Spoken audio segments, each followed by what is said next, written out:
Starat se je důležité. Tavmen Plské. Marconi založil vedení a odstartoval novou éru komunikace. My v Raiffeisenbank jsme odstartovali novou éru v podnikání. Zrušili jsme poplatky za vedení podnikatelského konta. Stačí jej aktivně využívat. A navíc můžete k novému účtu získat předschválený úvěr. Raiffeisenbank, banka inspirovaná klienty.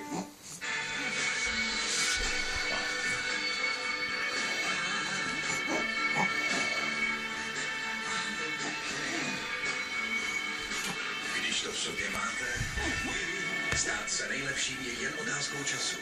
Renault Megane 2012 s úspornými motory Energy a Vizio systémem pro vaši bezpečnost. Renault Megane již od 219 900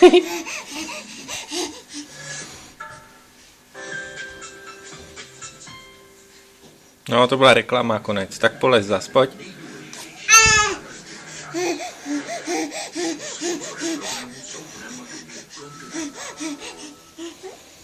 Tento program vám přináší legendární slivovice Rudolf Jelínek. Slivovice Rudolf Jelínek.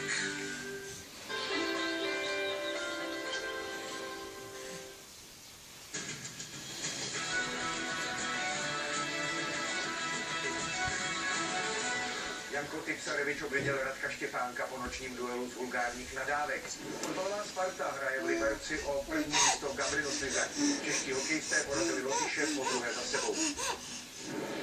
Dobrý večer. Česko-Srbsko to od včerejšího večera už není jen obyčejný tenisový duel dvou zemí.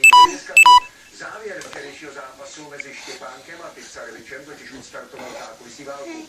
Srbové obvinují Štěpánka vulgárního chování a že ukazoval soupeři prostředníček. Závěr včerejší pouhry byl hodně emotivní. Tipsarevič sice vyhrál v 5 setech, ale stejně měl chuť se na Štěpánka vrhnout a zastavit ho musel až kapitán Srbů. Tipsarevič svoji zuřivost vysvětloval takto. Podívejte se, my hrajeme kolik? 5 hodin a 7 minut a ten člověk mi u sítě ukáže prostředníček. To prostě nechápu. Na Twitter ještě přihodil jako důkaz tuto fotografii, kdy je Štěpánkův prostředníček podivně vychýlený. Jenže když se podíváte na reálné záběry, těžko můžete něco rozsoudit. Žádný prostředníček nikde vidět není. Ani na zpomalených záběrech neodhalíte žádný Štěpánkův prohřešek. Teď navíc rukou zakryje Tipsarevičovo tělo. Jisté je jako, že Štěpánek ruku podává hodně ledabile. Tipsarevič dále Štěpánka obvinil z toho, že mu v tento moment velmi vulgárně nadával. A pravda je, že Tipsarevičovu slož odstartovalo.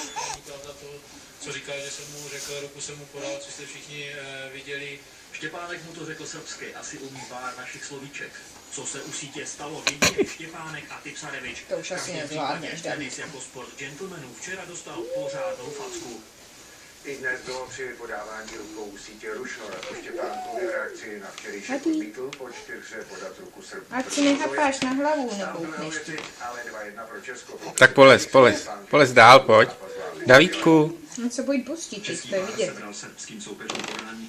Strach, aby se nebřink tady okolí.